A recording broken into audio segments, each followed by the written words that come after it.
बिस्मिल्लाहिर्रहमानिर्रहीम। अस्सलाम वालेकुम। मैं हूं शहबाज भट्टी और आप देख रहे हैं शहबाज भट्टी ऑफिशियल चैनल। नाज़रीन, भारत के एक हिंदू गांव पर अल्लाह का ऐसा अजाब आया कि पूरा हिंदू गांव हुई पानी में बह गया। मकानात, मवेशी, इंसान सब पानी की नज़र हो गए। ऐसा क्यों हुआ? ये लोग ऐसा कौन सा गुनाह करते थे जिसकी वजह से उन पर ये अजाब आया? आज हम जिस भारतीय गांव का ज़िक्र करने जा रहे हैं वो गांव है भारत के शुमाली इलाका में, जिसका नाम है भूमिदांत। उस गांव में 300 घर थे, यानी कि 300 घर थे उसमें, और 300 घर में से 295 घर हिंदुओं के थे और 5 घर मुसलमानों के थे। और एक ख़ास बात आपको मैं बताऊं, 295 जो हिंदुओं के घर थे वो सभी खुशहाल थे। और उन पर एक ख़ास कर ये भी बात थी कि जो हिंदू गरीब होता, हालात उसके बुरे होते, तो सभी हिंदू उसको सपोर्ट करते और उसको अपने पाँव पर खड़ा करते और सरमायादार बना देते।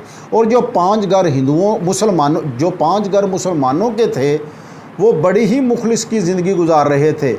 उन पर हिंदू अक्सर तशद्दुद भी करते, तंग करते, तंज करते और उनको परेशान करते रहते। और इस गांव में एक छोटी सी मस्जिद भी थी जिस पर अक्सर ताला लगा रहता था। उसकी वजह ये थी कि उनको हिंदू तंग करते थे और वो डरते डरते नमाज़ पढ़ने जाते थे, वो भी कभी कभी। हुआ कुछ ऐसे कि कुछ ताजर हजरात अपना सामान बेचने के लिए दूसरे गांव, दूसरे शहरों में जाते थे। तो एक दिन उस गांव से गुज़र हुआ तो वो ताजर जो थे, वो ताजर हजरात वो उस गांव में आए और उन्होंने मस्जिद की तरफ देखा तो हिंदू सभी उनके इकट्ठे हो गए। उन्होंने समझा हमारे मेहमान हैं, मगर वो मस्जिद की तरफ जाना शुरू हो गए। जब मस्जिद की तरफ गए तो ताला लगा हुआ था, तो उन्होंने मुसलमानों के घर से चाबी मंगवाई और ताला खोला। जब ताला खोला, जुमे का दिन था, तो उन्होंने अजान दी और सारे हिंदू इकट्ठे हो गए। वो जो चौक था उनका, उधर इकट्ठे हो गए। और मुसलमानों का हाल उन्हें पता था कि हिंदू तशद्दुद कर रहे हैं, क्योंकि सूरत हाल उन्होंने देख ली। तो उन्होंने अजान दी, उसके बाद तबलीग करनी, आपको पता जुमे का खुतबा होता है, तो उन्होंने करनी शुरू कर दी और उनको समझाया कि अल्लाह का अजाब आता है, किसी इंसान को तंग नहीं करते, ख़ास तौर मुसलमानों को भी आप तंग ना करें। ऐसे ऐसे समझाया। उन्होंने मिसाल देना शुरू किए। लूत अलैहिस्सलाम की कौम थी, उन्होंने ऐसे आप जो जैसे कोई गुनाह करते हो ये छोड़ दो, तो जैसे लूत अलैहिस्सलाम की कौम पर अजाब है, उन्होंने हवाले दिए। मगर वो जो लोग थे उन्होंने हवाला दिया कि लूत अलैहिस्सलाम की कौम जो थी वो हम जिन्स परस्ती में पड़ गई और उनको अल्लाह का अजाब आया। तो होना तो ये चाहिए था वो, अच्छा वो उन्होंने जुमे की नमाज़ अदा की और वहाँ से दूसरे शहर की तरफ, दूसरे इलाके की तरफ चल दिए। अच्छा, होना तो ये चाहिए था कि हिंदुओं को समझ आ जाती, वो डर जाते, मगर हुआ इतनी उनमें ख़राबी पड़ गई कि वो ख़ुद जो थे वो हम जिन्स परस्ती में पड़ गए। और ऐसे ही हम जिन्स परस्ती में मना किया, हम जिन्स परस्ती में वो पड़ गए कि मना करने की बजाय वो कहने लगे कि हमारा जो करना है कर लो, मुसलमानों देखते हैं हम तुम्हारा कैसे है, तुम्हारा अल्लाह हमारे ऊपर अजाब देता है, अजाब नाज़ल करता है। उन्होंने दिन रात यही काम करना शुरू कर दिया। चाहिए तो ये था कि वो उस नेक बंदों की बात मानते या अक्ल की बात मानते, मगर उन्होंने कोई बात ना की। अक्सर जो उनका पंडित था पूरे गांव का, उसने ये कहा कि मुसलमान अक्सर झूठ बोलते हैं, इनकी बात पर अमल ना करो। और उन्होंने कहा कि मर्द मर्द से, औरत से जिन्स परस्ती करो, जो जिनसी ख्वाहिश होती है, जो लुत्फ़ होता है वो उठाओ, कोई गुनाह नहीं है, उसके पंडित ने कहा। यहाँ तक कि उन्होंने दूसरे गांव के लोगों, हिंदुओं को भी दावत दी और इस अमल को करना उन्होंने शुरू कर दिया।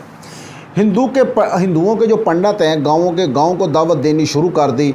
और हिंदुओं ने कहा अगर मुसलमान सच्चे हैं तो देख लेते हैं कि इनका अल्लाह हमारे ऊपर कैसे अजाब नाज़ल करता है, हम भी देख लेते हैं।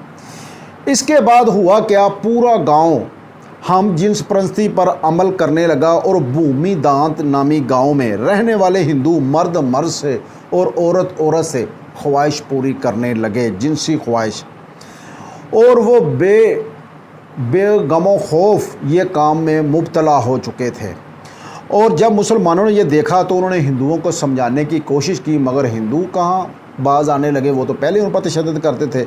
जब वो हद से गुजरे तो وہ 5 گھرانے تھے جو مسلمانوں کے، انہوں نے وہاں سے ہجرت کر لی اور وہاں سے چلے گئے، اور اگلی ہی رات اللہ کا عذاب ایسا آیا کہ پورا گاؤں، اس سے اگلی رات اللہ کا ایسا عذاب آیا کہ پورا گاؤں سیلاب کی لپیٹ میں آ گیا، اور تمام ہندو مکانات مویشی سمیت پانی میں بہہ گئے، اور پورا گاؤں تباہ و برباد ہو گیا۔ کیوں ہوا؟ کیونکہ انہوں نے اللہ تعالیٰ کے عذاب کو دعوت دی۔ ناظرین، یہ تو تھے ہندو، ہم مسلمان ہو کر ہم کیا کر رہے ہیں؟ ہمارے ملک میں کیسے ہم جنسی پرست کو عروج دیا جا رہا ہے۔ جب حضرت لوط علیہ السلام کی قوم نے نافرمانی کی تو ان پر بھی اللہ کا عذاب آیا۔ حضرت جابر بن عبداللہ رضی اللہ تعالیٰ عنہ روایت فرماتے ہیں کہ نبی پاک صلی اللہ علیہ وسلم نے فرمایا، مجھے اپنی امت پر سب سے زیادہ جو خدشہ ہے وہ یہ ہے کہ قوم لوط کی طرح یہ بھی اس عمل میں مبتلا نہ ہو جائے۔ اور نبی پاک صلی اللہ علیہ وسلم نے یہ بھی فرمایا، حضرت عبداللہ فرماتے ہیں کہ نبی پاک صلی اللہ علیہ وسلم فرماتے ہیں کہ اللہ تعالیٰ جو مرد سے یا عورت سے جنس پرستی کرتی ہے، اللہ پاک اس پر کبھی بھی نظر کرم نہیں فرمائے۔ ناظرین، آخر میں یہ کہنا چاہوں گا، ہمارے حکمرانوں کو چاہیے، یا جس کو اللہ تعالیٰ نے اختیارات دیے ہیں، یا جو بھی میری بات سن رہے ہیں، یہ جو ہم جنس پرستی ہے، مرد سے عورت سے شادی کر رہے ہیں یا بدفعلی کر رہے ہیں، اس سے ہمیں بچنا چاہیے اور اس کام کو روکنا چاہیے۔ یہ نہ ہو کہ اللہ کا عذاب ہمارے اوپر بھی آ جائے۔ ہم مسلمان ہیں، اللہ نے قرآن پاک میں فرمایا، ان الدین عند اللہ الاسلام، بے شک اللہ کے نزدیک دین صرف اسلام ہے، اور اللہ مسلمانوں سے پیار کرتا ہے، یہ قرآن کا حکم ہے۔ تو جو پیار کرتا ہے ہمیں اس کا حکم ماننا چاہیے، یہ نہ ہو کہ اس کا عذاب ہی ہمارے اوپر آ جائے۔ جو جس سے پیار کرتا ہے اگر وہی غلط کام کرے تو اس کو سزا ڈبل ملتی ہے۔ ہمیں چاہیے کہ ہم اس کاموں سے بچ سکیں اور اس کو روکیں جتنا ہو سکے۔ اب تک بس اتنا ہی۔ اپنے میزبان شہباز بٹی کو اجازت دیجیے۔ اللہ حافظ۔